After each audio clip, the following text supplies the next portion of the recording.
Good morning. आज हम पढ़ेंगे मॉलिक्यूलर ऑर्बिटल डायग्राम के बारे में, या जिसको हम बोलते हैं अणु कक्षक आरेख। और साथ ही हम जानेंगे कि जो बॉन्ड ऑर्डर होता है उसके ट्रिक्स, कि कैसे हम बहुत कम टाइम में किसी भी अणु का बॉन्ड ऑर्डर आसानी से कैसे निकाल सकते हैं।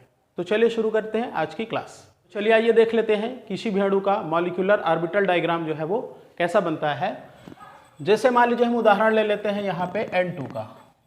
ये N2 जो होता है अणु है, और N2 क्या दो परमाणुओं से मिलकर के बना है। तो हम सबसे पहले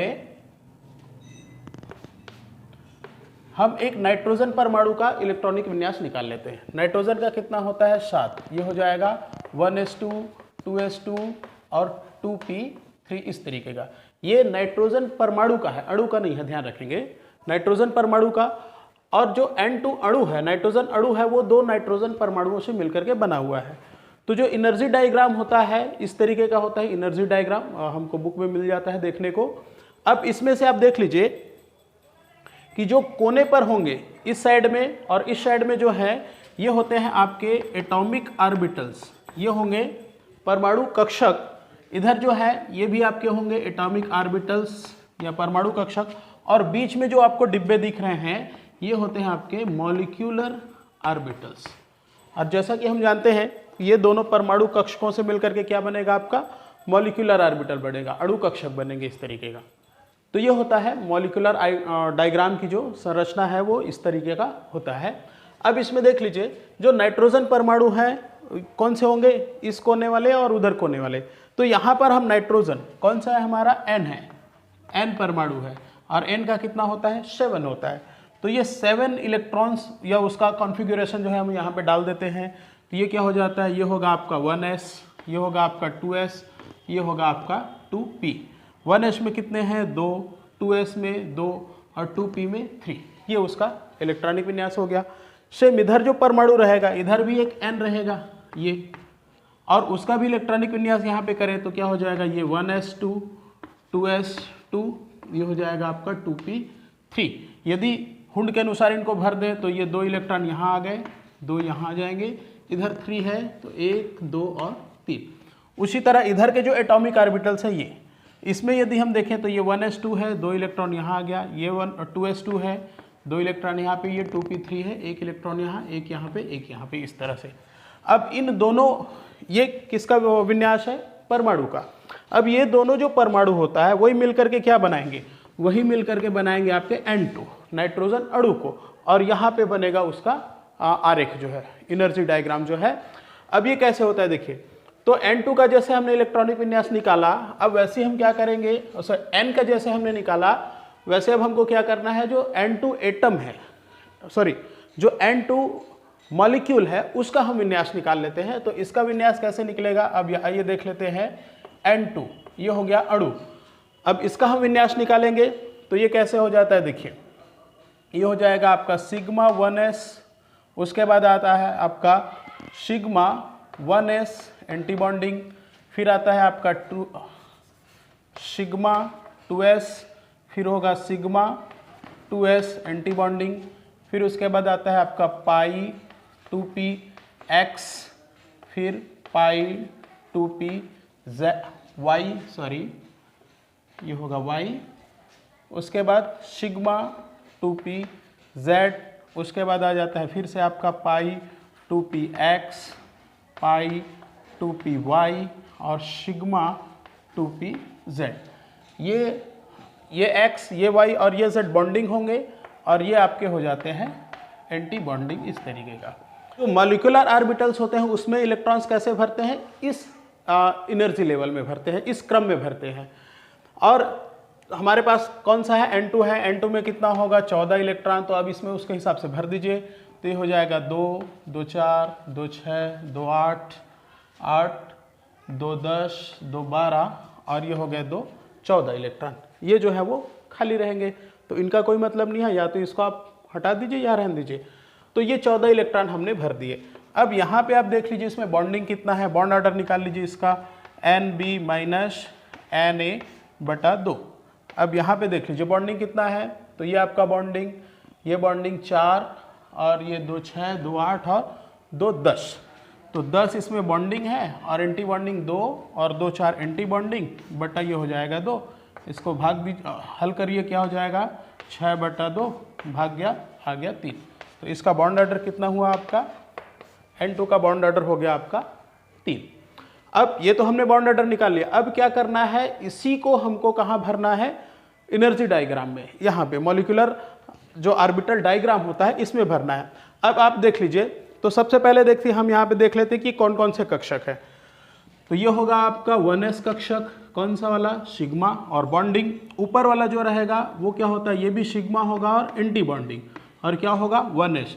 उसी तरह से जो ऊपर है ये हो जाएगा आपका 2s बॉन्डिंग, कौन सा बॉन्ड बनाएगा, सिग्मा, ये होगा आपका 2s, ये भी होगा सिग्मा, एंटी बॉन्डिंग। उसके बाद अब यहाँ पे देखिए ये हो जाएगा आपका पाई 2px, ये होता है आपका पाई 2py, और ये हो जाएगा आपका सिग्मा 2pz। उसी तरह से ऊपर भी ये हो जाएगा आपका पाई 2px, ये आपका पाई 2py, और ऊपर हो जाएगा आपका सिग्मा 2pz। ये एंटी बॉन्डिंग होगा, ये भी आपका एंटी बॉन्डिंग, और ये भी आपका एंटी बॉन्डिंग। नीचे जो 3 होंगे वो बॉन्डिंग होंगे। तो इस तरह से जो एनर्जी का लेवल होता है वैसा होता है, और जैसा इनका लेवल है उसके हिसाब से इसको हमने भर दिया। जिसकी एनर्जी सबसे कम है वो नीचे। अब यहाँ पे देखिए बॉन्ड ऑर्डर जब हम पढ़ रहे थे तो वहाँ पर भी हमने पढ़ा है, देखिए 1s और 1s दोनों मिलकर के क्या बनाएंगे, 2 नए कक्षक बनाएंगे। उनमें से एक क्या होगा, बॉन्डिंग, और एक होगा एंटी बॉन्डिंग। ठीक है, अब ये कौन सा होगा, ये होगा आपका 1s, ये भी आपका 1s, लेकिन ये क्या होगा सिग्मा, ये क्या होगा, सॉरी, ये होगा आपका बॉन्डिंग, ये भी होगा आपका, और ये होगा आपका एंटी बॉन्डिंग, मतलब ज़्यादा ऊर्जा वाला। उसी तरह से 2s और 2s जो परमाणु कक्षक है वो दोनों मिलकर के 2 अणु कक्षक बनाएंगे। कौन कौन से, सिग्मा 2s बॉन्डिंग और सिग्मा 2s एंटी बॉन्डिंग। उसी तरह से जो p ऑर्बिटल्स होते हैं, p एटॉमिक ऑर्बिटल्स, वो भी क्या बनाएंगे, 3 ये और 3 ये मिलेंगे तो टोटल 6 नए मॉलिक्यूलर ऑर्बिटल बनेंगे। अब उनमें से क्या होगा, 3 जो होंगे वो बॉन्डिंग और 3 ऊपर वाले जो क्या होंगे वो एंटी बॉन्डिंग होंगे। तो इस तरह से बनता है। ये हमने MOT में भी पढ़ा है, और जब हम बॉन्ड ऑर्डर निकाल रहे थे तब भी हमने पढ़ा है। अब हमको क्या करना है, इन्हीं इलेक्ट्रॉन्स को वहाँ पे भरते जाना है। जैसे मान लीजिए देखिए सिग्मा 1s में कितने इलेक्ट्रॉन है, 2, तो यहाँ पे आ जाएगा 2, और यहाँ भर दीजिए आप 2 इलेक्ट्रॉन। उसी तरह से सिग्मा एंटी बॉन्डिंग 1s में भी 2 इलेक्ट्रॉन है, इसमें भी 2 इलेक्ट्रॉन, यहाँ पे आ जाएगा आपका 2 इलेक्ट्रॉन। उसका देखते जाइए, सिग्मा 2s2 है तो ये भी हो जाएगा 2s2, इसमें आ गए 2 इलेक्ट्रॉन। सिग्मा एंटी बॉन्डिंग में भी 2s2, तो ये सिग्मा एंटी बॉन्डिंग 2s2, ये आ गए आपके 2 इलेक्ट्रॉन। उसके बाद यहाँ पे देख लीजिए पाई 2px, कौन सा, बॉन्डिंग, तो ये हो गया आपका पाई 2px, तो ये हो जाएगा आपका 2, और इसमें आ गए 2 इलेक्ट्रॉन। इधर आ जाइए आप, क्या है, पाई 2py, ये भी बॉन्डिंग है, तो ये पाई 2py, इसमें भी 2 इलेक्ट्रॉन, ये 2 इलेक्ट्रॉन यहाँ भरा गए आपके।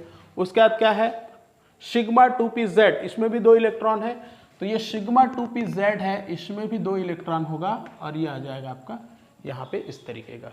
तो टोटल हो गए आपके 14 इलेक्ट्रॉन। काउंट कर लीजिए, 2 4 2 6 2 8 2 10 2 12 2 14, टोटल 14 इलेक्ट्रॉन इस तरह से भर गए। तो यही होता है आपका मॉलिक्यूलर ऑर्बिटल डायग्राम। तो चलिए यहाँ पर नेक्स्ट हम ले लेते हैं NO, और NO जो होता है, NO का जो अणु है वो नाइट्रोजन और ऑक्सीजन से मिलकर बना है। तो नाइट्रोजन परमाणु का विन्यास क्या हो जाएगा, ये total atomic number 7, 1s2 2s2 2p3।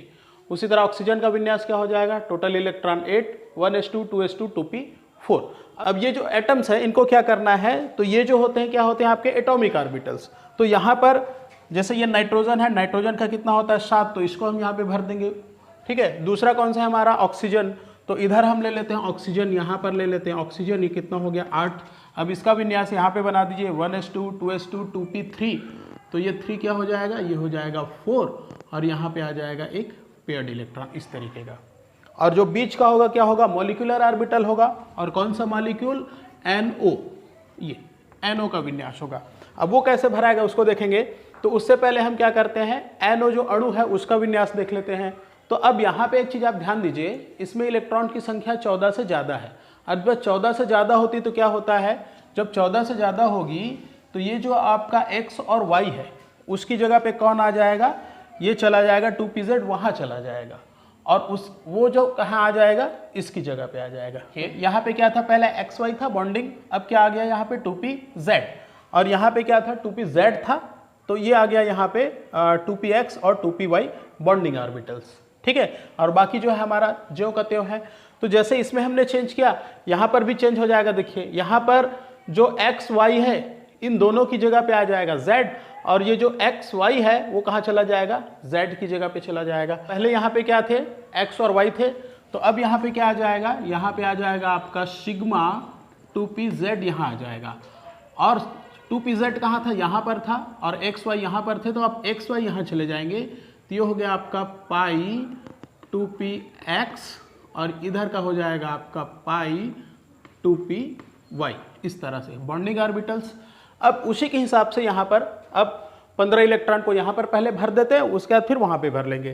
तो चलिए टोटल 15 इलेक्ट्रॉन हमारे पास, तो 2 इसमें 2 इसमें 2 इसमें 2 इधर आ गया, 8 इलेक्ट्रॉन हो गए। और उसके बाद जेड में ये 2 10, फिर उसके बाद एक्स में 12, वाई में 2 14, और उसके बाद आएगा 2px में 1 इलेक्ट्रॉन आ जाएगा आपका 15। इस तरह से इसका इलेक्ट्रॉनिक विन्यास हो गया। बॉन्ड ऑर्डर यदि आपको निकालना है तो निकाल सकते हैं।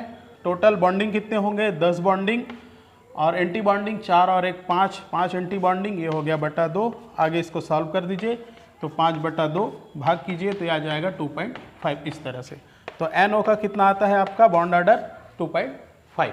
अब उसको यहाँ पे भर लीजिए। देखिए टोटल कितना इलेक्ट्रॉन है, 15 इलेक्ट्रॉन। तो अब भरते जाइए।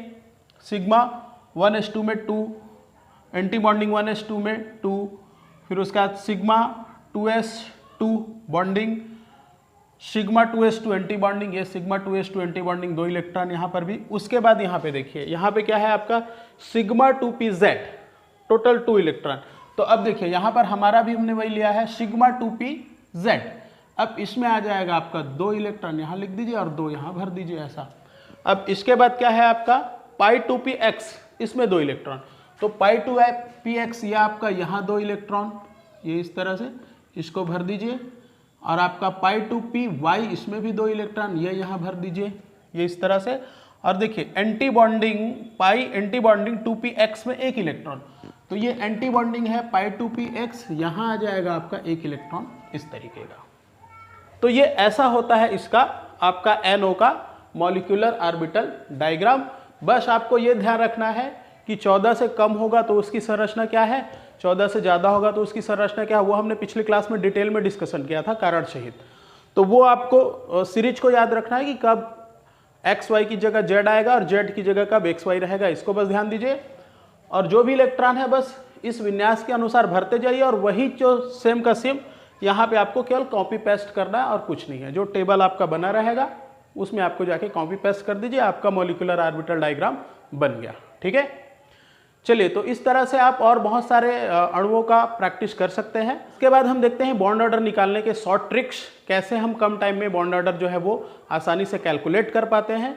तो चलिए आइए देखते हैं बॉन्ड ऑर्डर का जो ट्रिक है वो कैसे काम करता है। तो इसके लिए हम इस तरह से एक टेबल बना लेते हैं। एक तरफ हम रखते हैं टोटल नंबर ऑफ इलेक्ट्रॉन्स, कोई भी जो अणु है उसमें टोटल कितने इलेक्ट्रॉन्स होंगे वो। तो एक तरफ आ गया आपका टोटल नंबर ऑफ इलेक्ट्रॉन, और दूसरी तरफ आता है उसके हिसाब से उसका जो बॉन्ड ऑर्डर होगा वो कैसा होगा।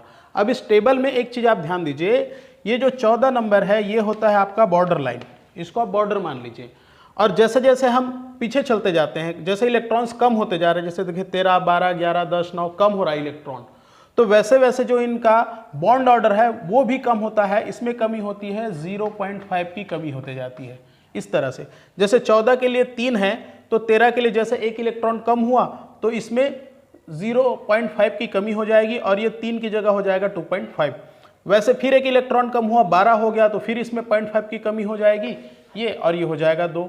उसी तरह से फिर 1 इलेक्ट्रॉन कम हो गया 11 हो गया तो ये 1.5, फिर 1 इलेक्ट्रॉन कम हुआ 10 तो ये 1 हो गया, फिर 1 इलेक्ट्रॉन कम तो 0.5। तो ये इस तरह से कम होता जाता है। 14 से जैसे हम आगे चलते हैं, 14 के बाद मान लीजिए एक एक बढ़ रहा है, इधर 15 16 17 18 19, तो भी यहाँ पे क्या हो रहा है देखिए सेम मेथड, 0.5 जो है इधर भी कम होते जा रहा है। देखिए जैसे 15 हुआ तो 3 की जगह ये हो गया 2.5, जैसे 1 इलेक्ट्रॉन बढ़ा 16 तो फिर इसमें 0.5 कम हो गया 2, उसी तरह से फिर इलेक्ट्रॉन बढ़ेगा तो 1.5, फिर 1, फिर 0.5, इस तरह से बढ़ते जाता है। तो इस टेबल के थ्रू कंपेयर करके हम किसी भी अणु का मॉलिक्यूलर ऑर्बिटल, किसी भी अणु का जो बॉन्ड ऑर्डर है वो आसानी से निकाल सकते हैं। जैसे मान लीजिए हम यहाँ पे कुछ एग्जांपल्स ले लेते हैं। जैसे मान लीजिए हमने ले लिया CO। अब CO का कितना होता है, इसमें टोटल इलेक्ट्रॉन्स कितने होंगे, तो कार्बन में 6 होगा, ऑक्सीजन में 8 हो गया, तो ये हो जाएगा टोटल 14 इलेक्ट्रॉन। अब 14 इलेक्ट्रॉन हो गए तो इसमें बॉन्ड ऑर्डर कितना होगा, देखिए 14 के लिए होता है 3, मतलब CO का जो बॉन्ड ऑर्डर होगा वो हो जाएगा 3। उसी तरह से जैसे मान लीजिए हम ले लिए F2 का, F2 में कितना होता है, तो ये होता है 18 इलेक्ट्रॉन। 18 के लिए कितना होता है, 1 होता है, तो इसका बॉन्ड ऑर्डर हो जाएगा आपका 1। उसी तरह से मान लीजिए हमने ले लिया NO, खैर इसको तो हम अभी निकाल कर देख चुके हैं, यहाँ पर भी देख लेते हैं। तो NO में कितना होगा, इसका 7 इसका 8, 8 7 15, 15 के लिए कितना होता है, 15 के लिए होता है 2.5, तो इसका हो जाएगा आपका 2.5। इसी तरह से आप ले लो O2 का कितना होगा 16 के लिए कितना होता है 2, तो ऑक्सीजन का हो जाएगा 2। उसी तरह से हम ले लेते हैं मान लीजिए C2, तो C2 में कितना हो जाएगा, ये होता है 12, तो 12 के लिए कितना हो जाता है 2, तो ये हो जाएगा आपका 2। और इस टेबल के थ्रू आप किसी का भी इस तरह से बहुत कम टाइम में उसका जो बॉन्ड ऑर्डर है वो आप कैलकुलेट कर सकते हैं। बट यहाँ पे आप ध्यान दीजिए, ये जो फॉर्मूला होता है उसमें आप उनके मैग्नेटिक जो प्रॉपर्टीज़ हैं उसको आप यहाँ पे नहीं निकाल पाते। कुछ ऐसे होंगे जिनका आप मैग्नेटिक प्रॉपर्टी निकाल सकते हैं, जैसे जो फ्रैक्शनल नंबर हैं जो भिन्न में लिखे हुए हैं, इनको तो आप बता सकते हैं क्योंकि बॉन्ड ऑर्डर में जिनका वैल्यू जो है वो भिन्न में आता है वो सब के सब पैरामैग्नेटिक होते हैं। लेकिन जहाँ पे डाईमैग्नेटिक वाली बात आती है तो जो पूर्णांक है वो तो दोनों हो सकते हैं, पैरा और डाई दोनों हो सकते हैं, तो उस कंडीशन में फिर आपको उसका बॉन्ड ऑर्डर निकालना ही पड़ेगा। जैसे हम जिस मेथड से निकालते हैं उनका विन्यास आपको निकालना पड़ेगा, तब आपको पता चलेगा कि उसमें कौन सा पैरा होगा कौन सा डाई होगा। तो केवल मैग्नेटिक प्रॉपर्टी की यदि बात करेंगे तो थोड़ा सा यहाँ पे दिक्कत होगा, बाकी यदि सिर्फ बॉन्ड ऑर्डर ही निकालना है तो ये आपके लिए एक बेस्ट ट्रिक हो सकता है, शॉर्ट टाइम में कैसे काउंट करेंगे उसके लिए। बट कुछ ऐसे भी मॉलिक्यूल्स हैं या आयंस हैं जिनका हम इस ट्रिक के द्वारा बॉन्ड ऑर्डर जो है वो हम नहीं निकाल सकते। तो उस कंडीशन में एक छोटा सा ट्रिक हम और देख लेते हैं कि कैसे उन अणुओं का या आयंस का हम बॉन्ड ऑर्डर निकाल सकते हैं। तो नेक्स्ट है ट्रिक नंबर 2। देखते हैं ट्रिक नंबर 2 क्या बोलता है। ये बताता है बॉन्ड ऑर्डर बराबर bond pair upon number of resonating structure. Bond pair में यदि हम उसके रेजोनेटिंग स्ट्रक्चर, उसकी अनुनादी संरचना का भाग दे दें तो निकल के आ जाएगा आपका बॉन्ड ऑर्डर। अब ये कैसे होता है देखिए, इसके लिए जैसे हम एक एग्जांपल ले लेते हैं। जैसे मान लीजिए हमने ले लिया CO3 2-, तो सबसे पहले क्या करें, आप इसका स्ट्रक्चर बना लें। तो स्ट्रक्चर कैसा हो जाएगा इसका, ये हो जाएगा C, ये डबल बॉन्ड O, एक ऑक्सीजन यहाँ पर, एक ऑक्सीजन यहाँ पर, 2 माइनस चार्ज है तो एक माइनस चार्ज यहाँ पे, एक माइनस चार्ज यहाँ पे। तो ये आपका हो गया कार्बोनेट आयन का स्ट्रक्चर। अब यहाँ पर देखिए इस फार्मूले से आप देखिए तो इसका जब हम बॉन्ड ऑर्डर निकालते हैं तो कैसा होगा। अब देखिए बॉन्ड पेयर इसमें कितने हैं, तो ये आपका सेंट्रल एटम हो गया। अब इसके चारों तरफ उपस्थित जो बॉन्ड पेयर है तो 1 2 3 4 बॉन्ड पेयर हैं इसमें। अब इस बॉन्ड पेयर को क्या करना है, भाग दे देना है हमको उसकी अनुनादी संरचना से, जो उसका रेजोनेटिंग स्ट्रक्चर होता है उससे। अब रेजोनेटिंग स्ट्रक्चर हम कैसे निकालेंगे, तो इसके लिए क्या करते हैं, ये जो संख्या होती है ये होता है उसका रेजोनेटिंग स्ट्रक्चर। तो इस संख्या से हम यदि इसको भाग दे दें इस तरह कैसे, तो ये क्या आ जाएगा, इसको भाग करेंगे तो ये आ जाता है 1.33। ये होता है इसका बॉन्ड ऑर्डर किसका, कार्बोनेट का। उसी तरह से जैसे मान लीजिए यहाँ पे हमने दूसरा एग्जांपल ले लिया। जैसे मान लीजिए हम ले लेते हैं सल्फेट SO4 2-, इस तरह का सल्फेट आयन। तो सल्फेट आयन का यदि हम स्ट्रक्चर बनाए तो क्या हो जाएगा, ये S, ये डबल बॉन्ड यहाँ पे, एक डबल बॉन्ड यहाँ नीचे, एक ऑक्सीजन ये माइनस और दूसरा ऑक्सीजन इस पर एक माइनस चार्ज, ये हो गया। अब इसमें आप देख लीजिए बॉन्ड पेयर कितने हैं, तो 2 2 4 5 6, तो टोटल यहाँ पे बॉन्ड पेयर 6 है। अपान क्या करना है, resonating structure number of resonating structure, तो अनुनादी संरचना की संख्या कितनी होगी, ये जो संख्या है वो अनुनादी संरचना की संख्या होगी। टोटल कितना है 4, तो 4 को यहाँ से भाग दे दीजिए, तो ये आप भाग करेंगे तो कितना आ जाएगा 1.5, इस तरीके का। ठीक है, ये हो गया आपका सल्फेट का बॉन्ड ऑर्डर। इसी तरह से जैसे हम ले लेते हैं फास्फेट का होता है PO4 3 माइनस, इसका स्ट्रक्चर कैसा हो जाएगा, ये हो जाएगा आपका P, टोटल 4 ऑक्सीजन है तो एक ऑक्सीजन आपका डबल बॉन्ड, एक ऑक्सीजन यहाँ पे, एक यहाँ, 4 ऑक्सीजन हो गए, 3 ऑक्सीजन पे आपके रहेंगे माइनस चार्ज। अब यहाँ पे आप देख लीजिए टोटल बॉन्ड पेयर, तो 3 और 2 5 बॉन्ड पेयर हैं। रेजोनेटिंग स्ट्रक्चर क्या हो जाएगा, 4 हो जाएगा, 4 से भाग दे दीजिए तो कितना आ जाएगा, ये आ जाएगा 1.25। ये होता है आपका फास्फेट आयन का बॉन्ड ऑर्डर। इसी तरह से जैसे हम ले लें ClO4 माइनस क्लोरेट आयन, अब इसका आप स्ट्रक्चर बना लो तो यह आ गया chlorine central atom, total oxygen 4 है तो ये एक ऑक्सीजन, दूसरा ऑक्सीजन, ये तीसरा ऑक्सीजन और एक ऑक्सीजन सिंगल बॉन्ड बना के रहेगा जिस पर माइनस चार्ज रहेगा, इस तरह से। अब इसमें आप देखिए टोटल बॉन्ड पेयर कितने हैं, तो 2 बॉन्ड ये, 2 बॉन्ड ये, 2 बॉन्ड ये 6, 1 बॉन्ड ये 7, तो ये हो जाएगा आपका 7। रेजोनेटिंग स्ट्रक्चर कितना हो जाएगा 4, तो बटा 4 अनुनादी संरचना की संख्या, इसको आप भाग करो तो कितना आ जाएगा, ये हो जाएगा 1.75, तो ये हो जाएगा इसका बॉन्ड ऑर्डर। तो इस तरह से इस ट्रिक के थ्रू भी हम बॉन्ड ऑर्डर जो है वो आसानी से निकाल सकते हैं। तो चलिए आज की क्लास में आपने जो भी देखा एनर्जी डायग्राम बनाना और बॉन्ड ऑर्डर निकालना, ये थोड़ा सा आपको प्रैक्टिस करना पड़ेगा, प्रैक्टिस करने की चीज़ें हैं, तो प्रैक्टिस करिए, बिल्कुल आप इसमें एक्सपर्ट हो जाएंगे। तो आज की क्लास में इतना ही, बाकी हम पढ़ेंगे नेक्स्ट क्लास में। Okay, thank you.